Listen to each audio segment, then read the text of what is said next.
Welcome everyone to our second legal hour with Tom and Carlos. Really excited to continue this thread with you, Tom. I know there's a lot of wisdom in there and definitely want to get it out. So welcome again. Great. No, it's great to be here. Excited for this, second edition, second chapter, as it were. Well, hopefully many to come. Second chapter of many more, right? Yeah. There's so much stuff to cover. And as for those of you that haven't watched episode 1, Tom's background is as a lawyer. And so we're diving into some of his experience to cover some of the topics we didn't cover. In the first episode, we covered commercial terms and why they matter more than the structure of your financing. So we figured for episode 2, we talk about structures, since a lot of people ask those questions.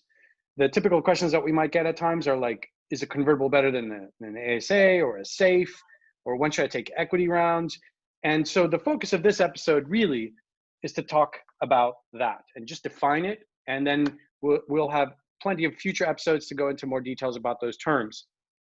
So as I said, this one is entirely around structures.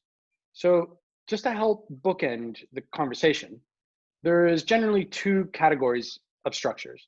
On the one hand, there is share purchase agreements, or rather equity share purchases. And on the other hand, there are commercial contracts. Now, within commercial contracts, there's a variety, and you've heard several of them, like ASA, SAFE, convertible equities, convertible notes. They all fit under that category. And we're going to walk through why there is this bookend.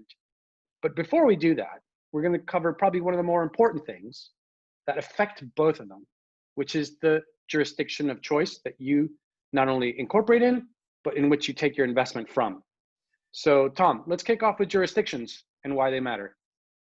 Yeah, no, I mean, jurisdictions is, if you were a kind of fly on the wall in the Seedcamp office, sometimes you'll hear us get quite heated about sometimes discussing jurisdictions, because it can cause a bit of a pain for us as investors at times. And so, I mean, I guess, why it matters is where you set up your company, where you decide to incorporate is usually the thing. And so set up a legal structure, which is the thing which is going to enter into contracts for you, employ people, do all that kind of stuff. It's likely that's going to be the kind of governing law which the company has to comply with. And so because of that, there are differences between different countries.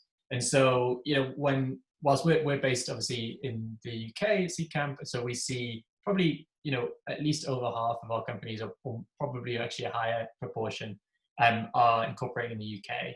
And then we also invest obviously throughout Europe. And so we do see companies which are incorporated in Germany or incorporated in other jurisdictions. And then also a large proportion of our portfolio ends up over in the US. And that might mean that they start with the US incorporation and privy to those laws, or whether they actually end up doing something called a flip, where they might be in one jurisdiction and they change to usually the US, and that might be for a financing round.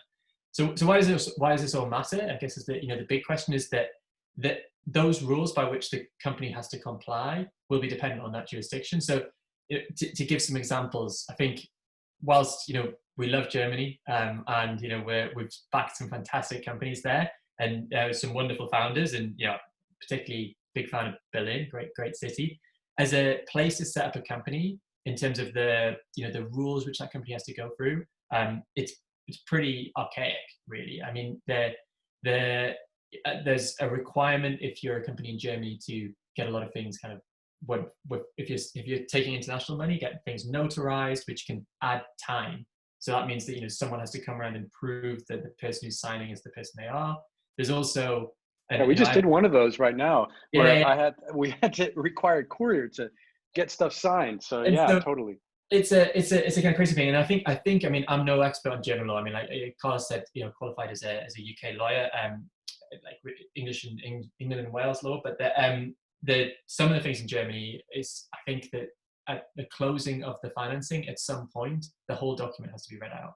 So we'll come on to some of the documents which are involved in financing later when we start to talk about structures. But Tom, are you saying that literally somebody is reading this out? I'm pretty sure, yeah. I mean, I've never been to one of these things, because what often happens is we'll sign like a power of attorney so that someone can kind of be there on our behalf as part of this kind of financing round. But to cut a long story short, if it's German law, you are looking at, whilst it's a super sophisticated economy, obviously, and there's some fantastic advisors there.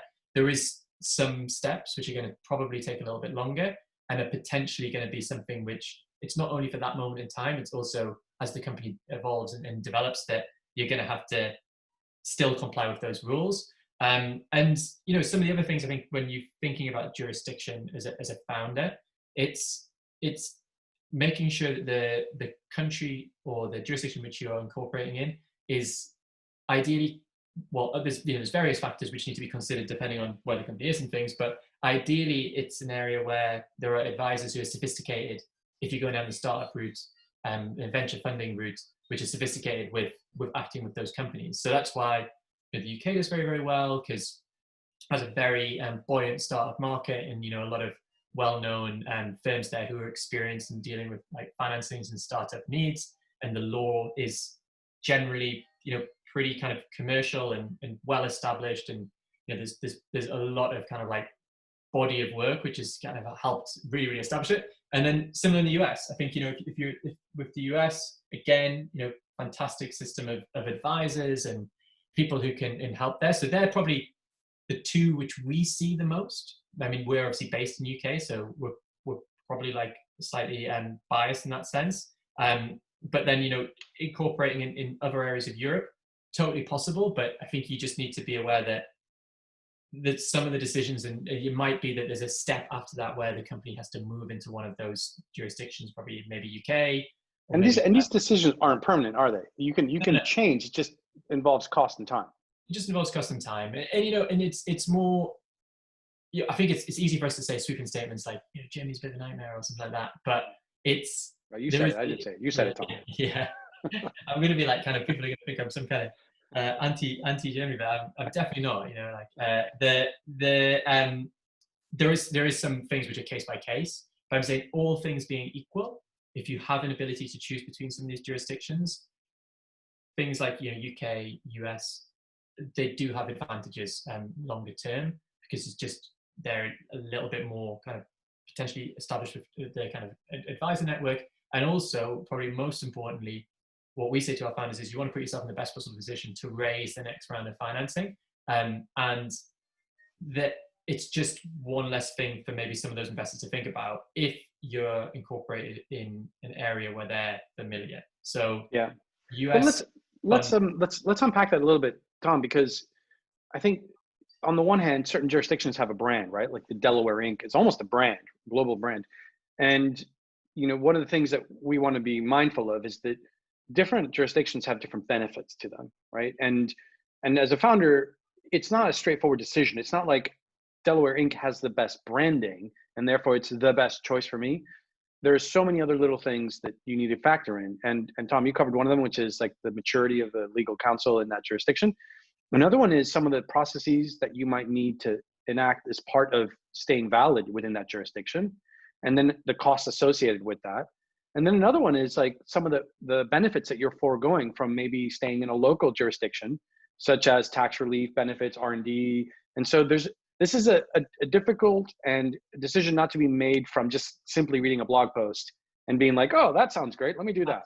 Absolutely. And I think, just to build on that as well, I think there's grant financing, which is sometimes specific on being incorporated or present in one market, which can be hugely impactful. So and there's considerations around employment and where your actual employees are based. There are some companies now, actually one in our portfolio, Boundless, which can help with kind of mapping some of those situations where you've got people based in different international areas in a remote format, and making sure that you're paying them in a kind of compliant manner. But I think that it is a case by case thing. You're exactly right, Carla. So there's, I was just on the phone with a founder of ours who's based is basically corporate UK, but keeping a large proportion of the company in Northern Ireland, and that's for reasons around securing grant funding. And that's it. There's ways to basically structure a company that you can probably benefit from some of that stuff and still put the company in, I guess, the hopefully least painful legal framework. And I think that's the purpose of this conversation really is just to kind of arm founders with more information around that. Mainly just that it's a question worth considering and thinking about and asking, is this the right place to set up my company? Yeah. And the answer might well be absolutely, or it might be actually, let's think about this. And we would just say, speak to your lawyers, do the pros and cons. Hopefully we've highlighted a few here. But there's, it's a case by case thing. And we're not going to cover it maybe in this episode, but maybe for the future we'll cover it. It's like some of the additional benefits of having certain jurisdictions, especially if you're going to hire locally, and sometimes hybrid structures where you have the headquarters in one jurisdiction and you have like an operating company. But don't worry, we're not going to cover it in this episode. Otherwise we go down a rabbit hole, but maybe for the future, So going back to the focus, which is structure. Let's start off with, I mentioned one of them was a category, loosely I'm calling that the commercial contract category, and then the other one was the equity share purchase category. Maybe walk us through what an equity share purchase is at the legal level, at the statutory right level. Like what does that actually mean versus the commercial contracts? Yeah. So, I mean, I guess, where do I start, Carlos? Where do I start? So much to unpack here. But I think if we think about companies, they're again in UK law, because otherwise this episode is going to go on for 100 hours every single jurisdiction. The company which we're usually talking about in terms of the kind of corporate entity which can enter into stuff is like a limited company. That's typical for a startup. And that a limited company has shares and has shareholders. And when it incorporates, it might have one share. Over time, it might have millions of shares. Actually, it is better to have more shares, but probably another episode. And the idea here is that when we're talking about investing in a company, like an investor is obviously in a basic sense putting money into this company and giving the company money and in exchange getting shares. And that's the kind of basic crux of what's happening there. That's that kind of exchange. And that's where you call it, an equity round, because they're getting kind of equity shares in the company.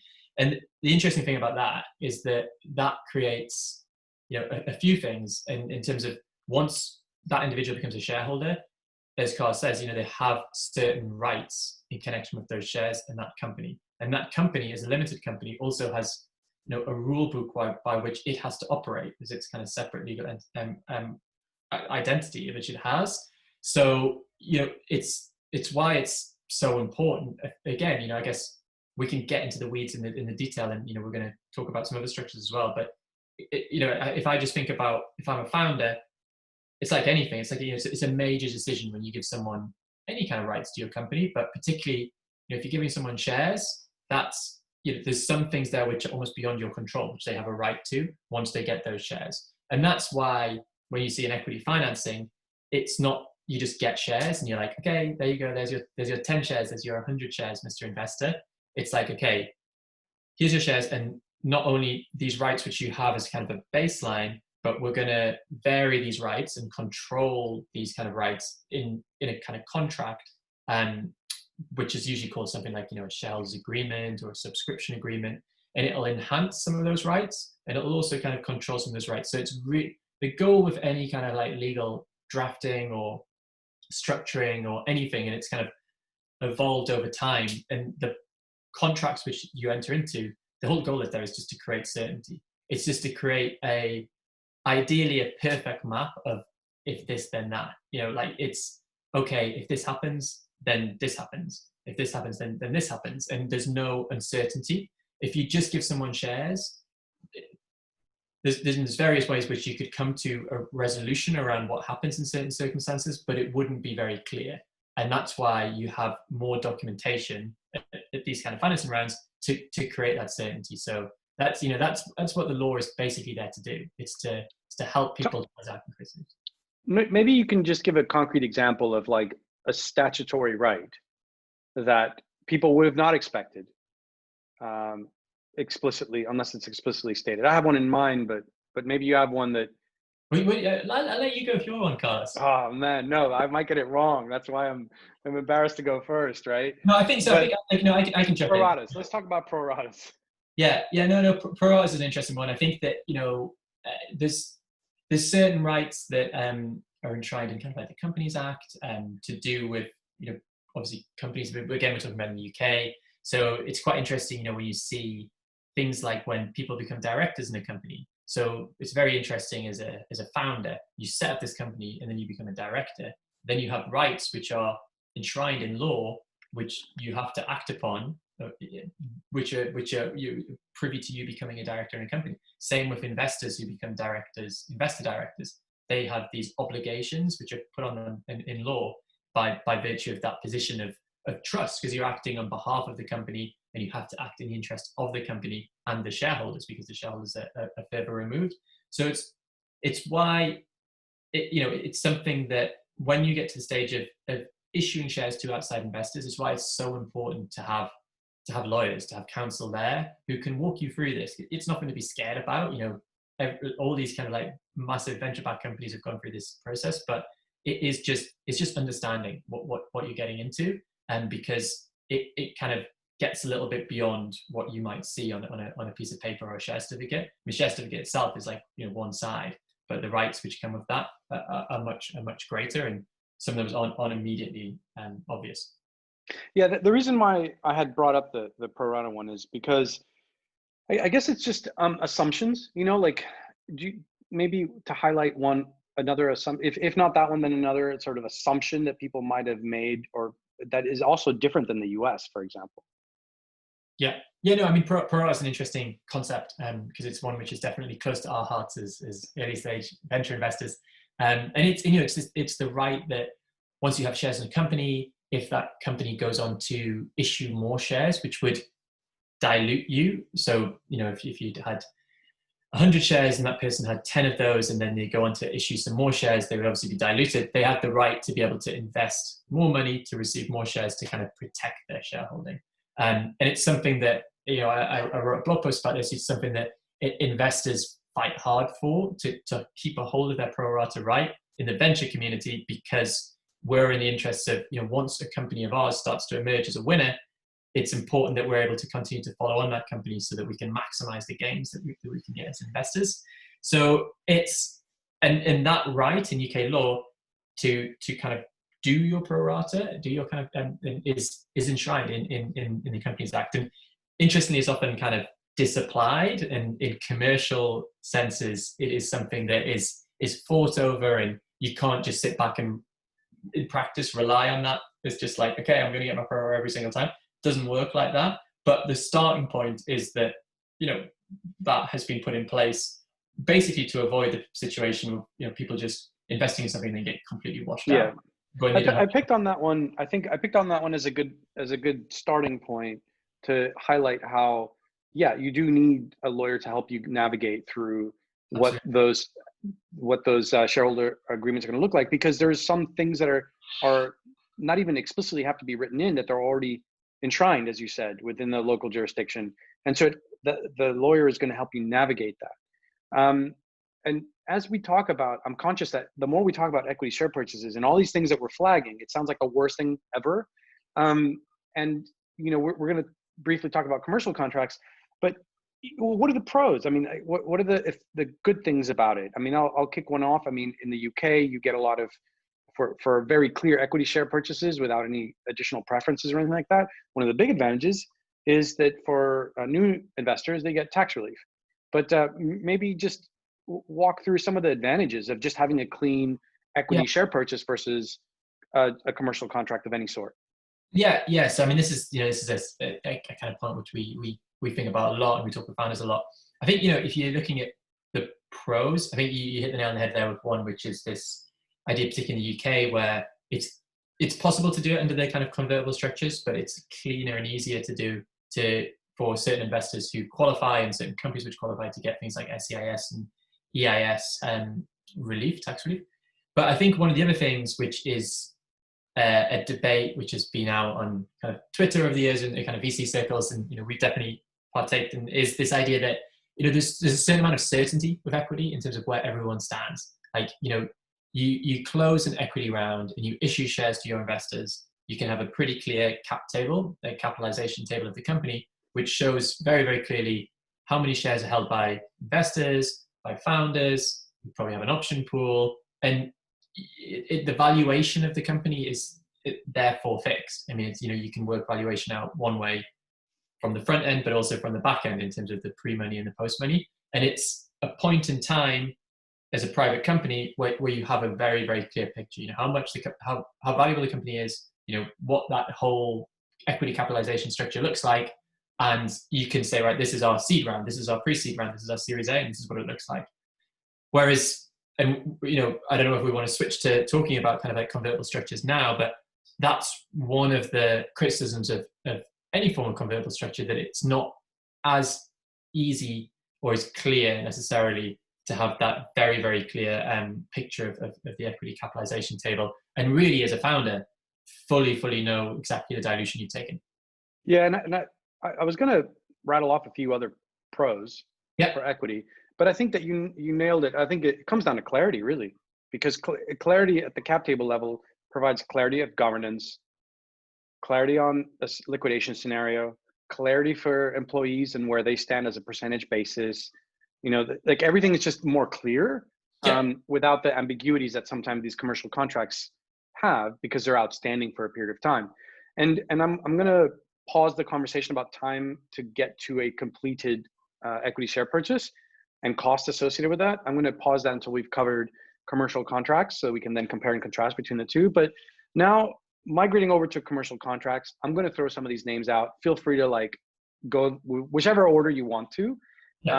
Convertible notes, convertible equity, SAFE, ASA. Pick your evil. Which one do you want to talk about first, Tom? Do you remember we actually tried to potentially design a totally different name for one once? I think we called it a lightsaber. Oh, yeah. Do you remember? Lightsaber, which was a light, simple agreement before equity round. I still think we should bring it back. I think that's an awesome one. Lightsaber. Getting out the lightsaber. Totally anyway, cool. So those, they're all in all of these descriptions. So whether it's a SAFE, which stands for a simple agreement for future equity, pretty much pioneered by YC over in the US. Very, very, very common financing tool for US stage companies. Pretty much all startups over there seem to do SAFEs up to Series A. Then ASA, so I guess we're going to go for kind of jargon busting here. Advanced subscription agreement, again, becoming, and very, very common in the UK. Convertible note, convertible equity, probably convertible equity very similar to an ASA. So I think some of the differences.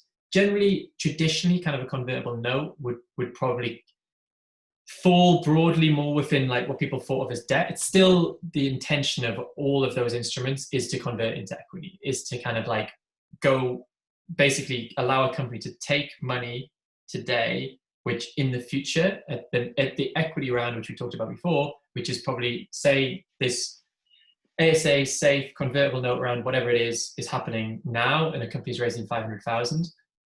For argument's sake, kind of pre-seed round or whatever, then the next round they're targeting in 18 months' time is going to be £2 million, and that's going to be an equity round. These documents, these things which are entered into, all being equal, and there's some things which we'll get to which aren't, would convert this equity round into shares. So you've got a contract here, which has some rules about how it converts into shares, but they take it here, the company gets all the money, and they've got all of these outstanding little contracts, which are pretty straightforward. And then at the future point, you can go through the whole equity process when you're taking new investment in it at maybe a seed round or a Series A. And then you can deal with a lot of the issues which we talked about before, which are more kind of heavy duty around equity, and there's just more terms there at that stage in the future. And this structure here, whilst there are some things which kind of quasi resemble a valuation, you are not fixing a valuation of the company at this point in time when you're going down the kind of SAFE, ASA, and convertible note kind of route. And well, maybe that's a good point to talk a little bit about the history of these instruments, because I think sometimes that helps create the context. So I'm only going to reference my experience with them, from around 2007 onwards, since that's kind of when I started working in venture. But what was interesting about that time was that it was the time of the last financial crisis, and a lot of investors were trying to figure out a way of how to bridge their companies to survive to a next real equity financing. And so part of the debate was, how do you price these companies, right? You're internally pricing these companies. How do you do that? Do you penalize yourself, or do you give yourself a premium, but then you kind of offset that by having less ownership in the new round? And so the convertible note as a structure has been around for a long, long time. But in venture, it was particularly popular during that period of the 2008 crisis was because it was an instrument to bridge that gap. And it resembled, from what I recall from a lot of the ones that I saw during the period, they resembled more of that debt that you mentioned. They had a lot more of the debt-like provisions. So even though there was an expectation that they might convert into equity in the future, there were still a lot of other little elements in there that made it still look like debt. And I think part of the reason why it needed to have that was for it to have the protection as debt in a liquidation scenario. And the things that were included then were things like a dividend or like an interest rate or like a redemption or like a payback period that was relatively short. Like some of those little elements that make up the convertible note, traditional ones, were all in there in like the 2008 period, right? And from an evolution point of view, what I have seen and what we've both seen together is a lot of these commercial contracts have just been effectively a dilution or an evolution of that original starting point into something lighter and more efficient relative to the needs of it. The ASA has been sort of optimized around locking in some form of tax relief for local investors that have some sort of forcibly requiring some sort of equity round within a short period of time. The SAFE specific to YC in trying to simplify that process. Convertible equities is sort of a variant of that. But maybe you can walk us through, Tom, some of the things that maybe founders should consider as you briefly talked about that we talked about the clarity of equity, and then you briefly talked about the ambiguity. Now that we've sort of discussed kind of the origin point of these commercial contracts to where they are today, maybe some of the things that founders should consider for each one of these in their ambiguity and the impact they could have upon conversion. Yeah, I mean, I think that, if we want to get into kind of like the terms to look at in terms of these kind of things. I mean, you talked there about some of the differences between maybe what was traditionally a convertible note and what is an ASA. Things like, as you said, like potentially an interest rate. You mentioned around a convertible note being potentially classed as like a debt instrument, which means that in a liquidation event it could get paid out first prior to kind of equity, because that's a requirement in most jurisdictions.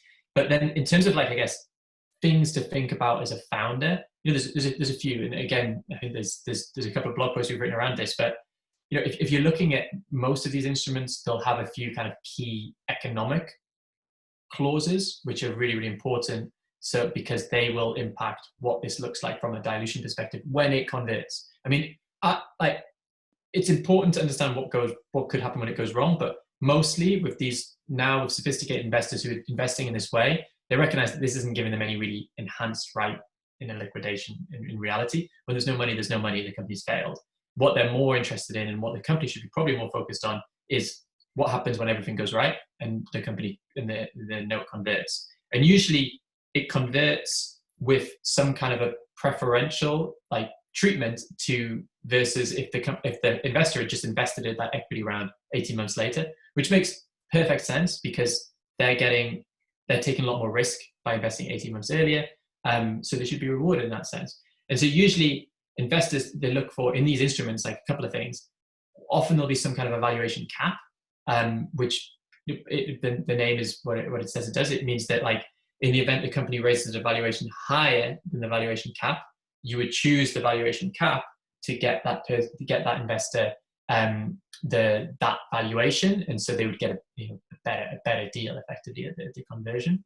And then the second thing is, there's often also a discount. So the discount would mean that in that future raise, that if it's more preferential or there isn't a cap, they'll at least get a discount to the price per share at that stage. So as a founder, when you're going down that route, you're looking at it and you're thinking, okay, this is great because this isn't fixing a valuation now.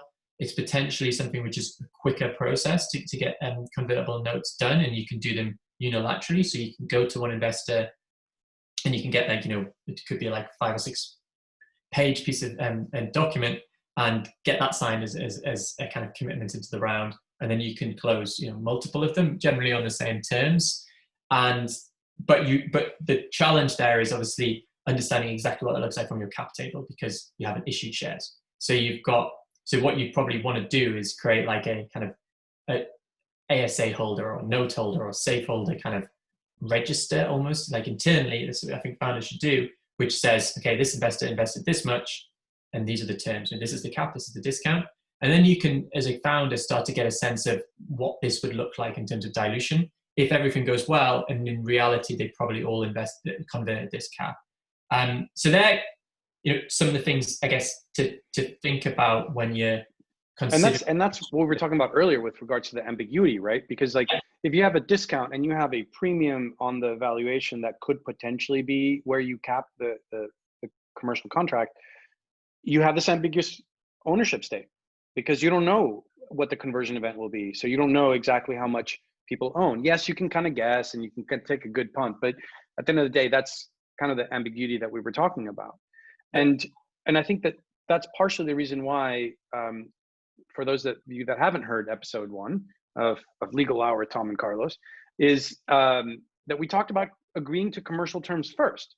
Because one of the things that you can do is you can negotiate what something should look like commercially for you in terms of round size, in terms of rough valuation.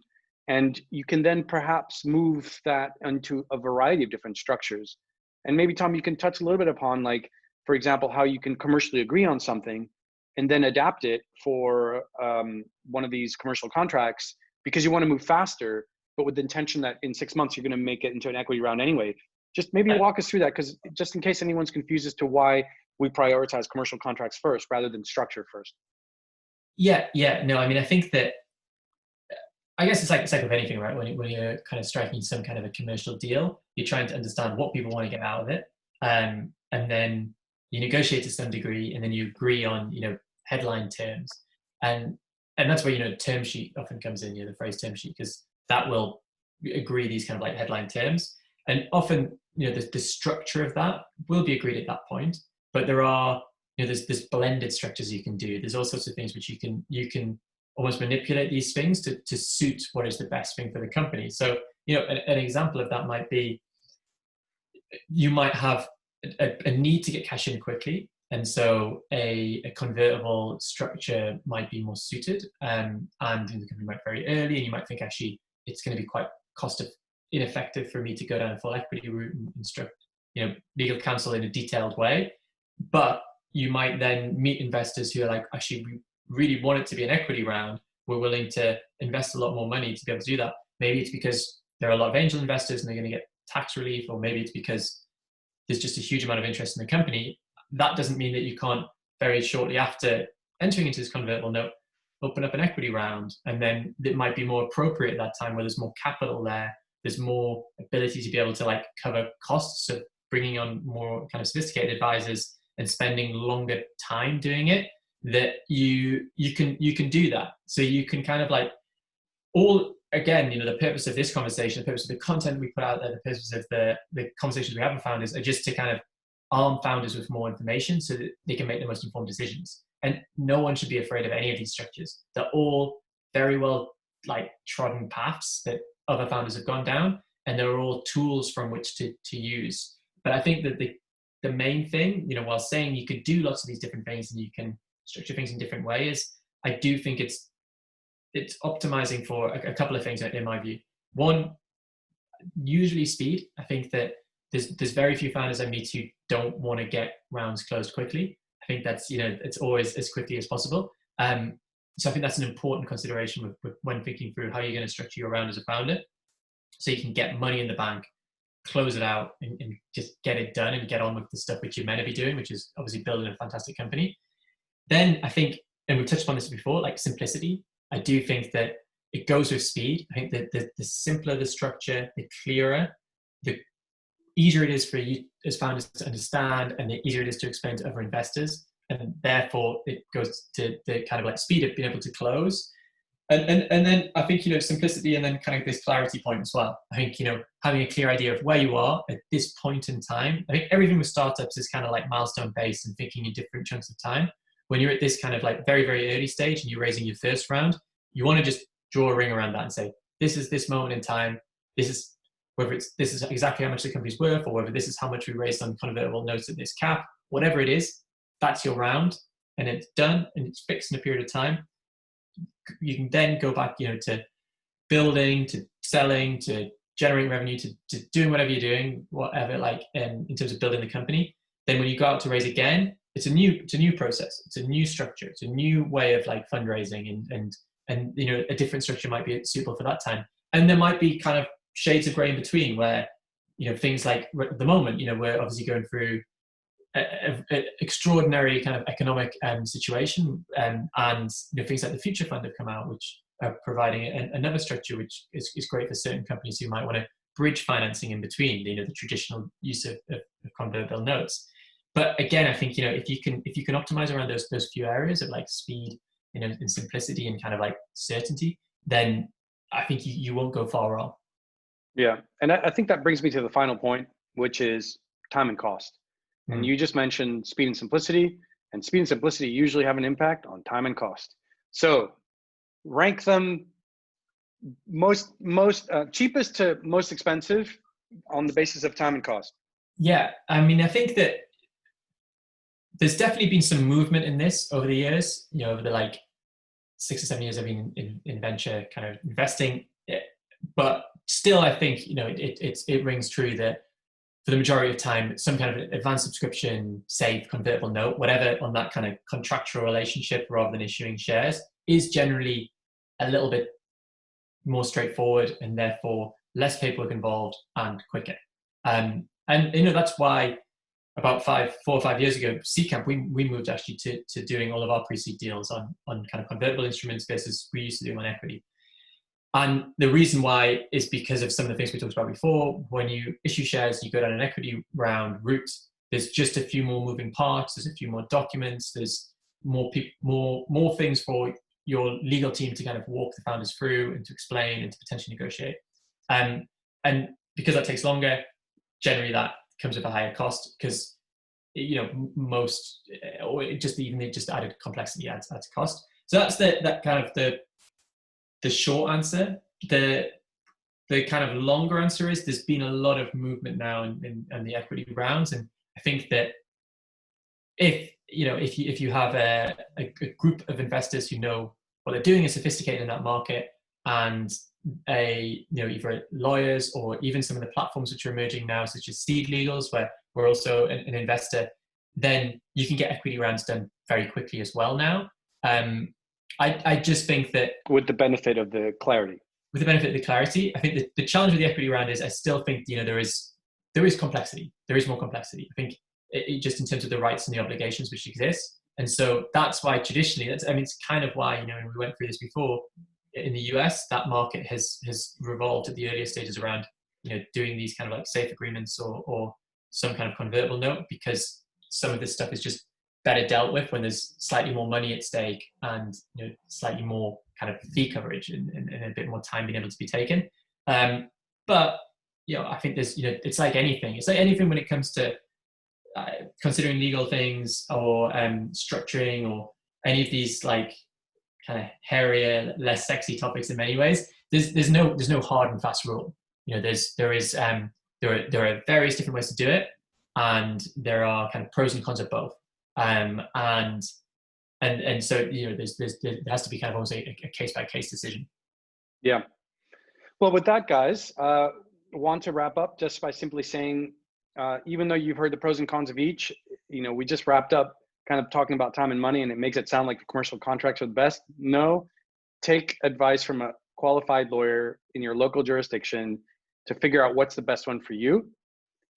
We thank you for joining. Hopefully you got a lot out of this. If you did, please share it with somebody else that you think would benefit. And stay tuned, because we're going to definitely do episode 3, where we're going to cover some of the nuances around the ESOP and shareholder options and having employees get grants and then founder shares and things like those. Thanks for joining, Tom. Yeah, great to be here. Looking forward to episode 3 already. Excellent. All right, guys. See you later.